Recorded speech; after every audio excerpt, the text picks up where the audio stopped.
O pré-tribulacionismo, claro, acredita que a igreja vai ser arrebatada antes da tribulação, e nos céus não há tempo. Nós acreditamos em um tribunal de Cristo, bodas do Cordeiro e a terra passando por um período tribulacional.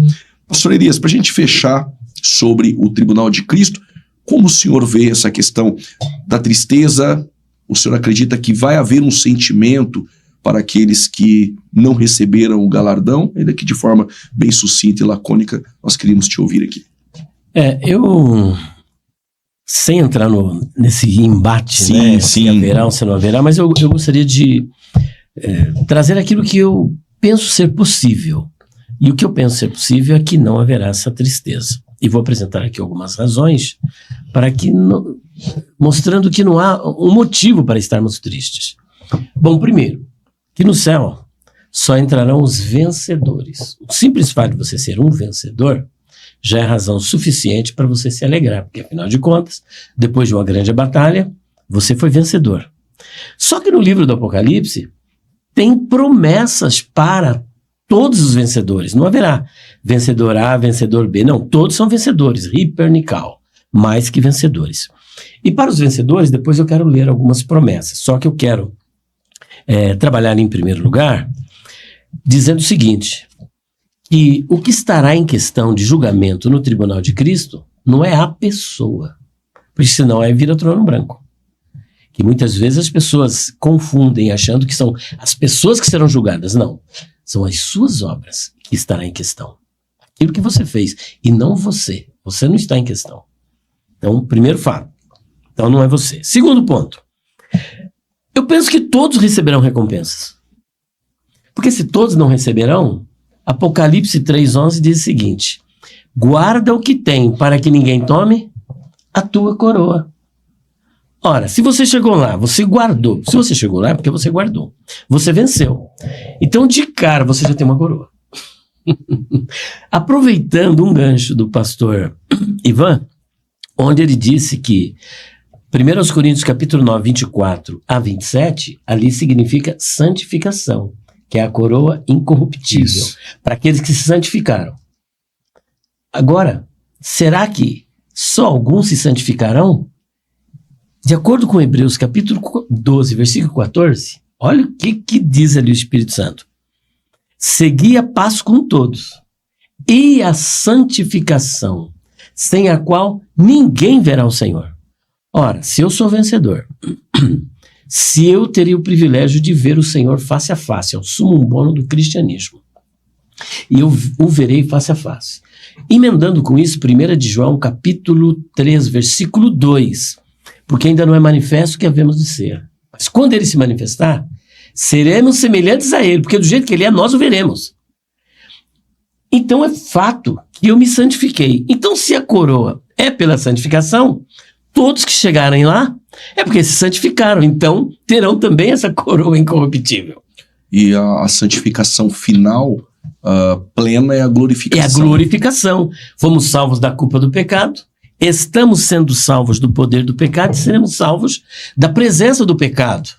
Então, a glorificação. Então, de certa forma, se o que o pastor Ivan interpretou de 1 Coríntios 9, 24 e 27, eu creio na interpretação dele, então todos receberão a coroa incorruptível, a incorruptibilidade todos receberão.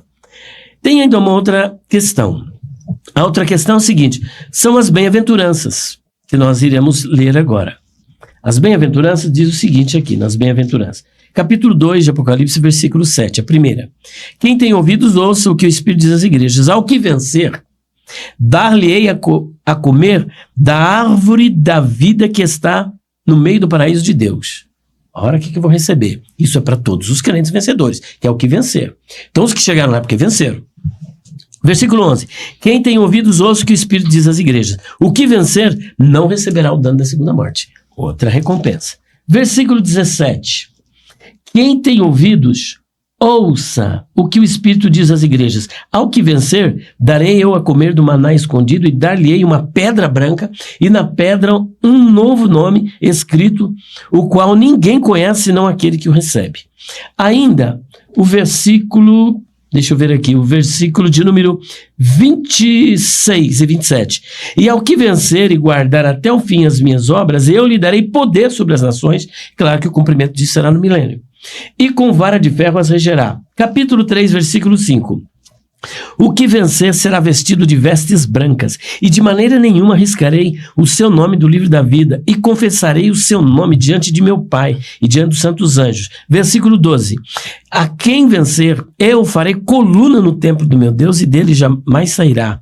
E escreverei sobre ele o nome do meu Deus, e o nome da cidade do meu Deus, a nova Jerusalém, que desce do céu do meu Deus, e também o meu novo nome. E para mim, a maior recompensa que o Senhor promete a pior igreja.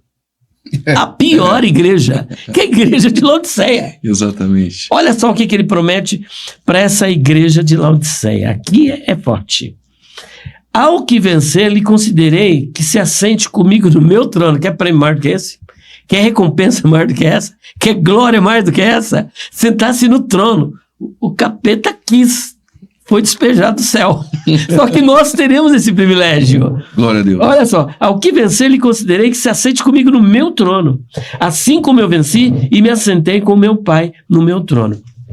Com base em tudo isso, eu chego a pensar que ninguém ficará sem galardão no céu. Aquilo que está aberto em 1 Coríntios, capítulo 3, versículos 12 a 15, é uma possibilidade. A obra do tal sofrerá detrimento. Que sofre detrimento ou dano é a obra, não é a pessoa. Tá entendendo? O tal será salvo como que pelo fogo. Como é que nós entendemos isso? A salvação como que pelo fogo. Não é que você vai ser salvo mediante um sofrimento. Não. Por exemplo, tem um incêndio num prédio. E aí, pastor, o senhor tem lá um cofre, que ele tem todo um controle, tem cofre que tem um delay, né? Para você abrir. Lá no seu cofre tem milhões de dólares. Esse negócio de cofre, o Ivan tem. Eu ainda não tenho. Eu não tenho. Aí, mano, tem lá pedras preciosas, rubi, esmeralda, diamante, brilhante, ouro. Para você abrir, vai levar aí uns 5 minutos. E tá tudo pegando fogo. O corpo de bombeiro chega. Você diz assim, eu preciso abrir o cofre. O que o bombeiro vai fazer? Ele vai ficar esperando 5 minutos até o seu cofre abrir para você tirar os seus bens? O que ele vai fazer? Ele vai arrastar você, porque a sua vida transcende o valor dos seus bens. Salvo como que pelo fogo, você não vai receber nada. Apenas a sua vida como recompensa. Isso é uma possibilidade. Mas pelo que nós vemos aqui, está remoto para o vencedor. Porque muita coisa é coroa da vida, é coroa incorruptível, é sentar-se no trono de Deus, é muita coisa para você se entristecer. É muita coisa. Como é que eu vou ficar triste diante de tudo isso?